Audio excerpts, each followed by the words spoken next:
करती हैं। ये आपकी दिक्कत है। जब आपके पास मुद्दे नहीं होते, आप राजनीति नहीं चमका सकती, तो आप पत्रकारिता पर बात करती है मैडम, और चीखना शुरू कर देती है। जो कुछ भी समझ नहीं आ रहा, ऑडियंस कुछ भी समझ नहीं पा जब हिंदुओं के साथ जब संभल में अत्याचार हो रहा था, आप कहां थी?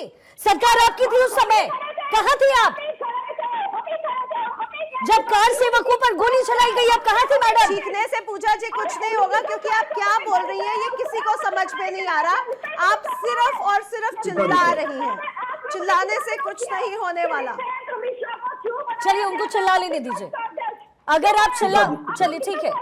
हाँ, आपने पत्रकारिता पर सवाल उठा लिए, आपने अपनी की हुई गलतियों को कहीं हाईलाइट नहीं किया। आप सिर्फ सवाल उठाइए, सिर्फ आप सवाल उठाइए, क्योंकि आप विपक्ष में, मुझ पर नहीं, जनता की बात कीजिए। हेडलाइंस मत बनिए, हेडलाइंस मत बनिए।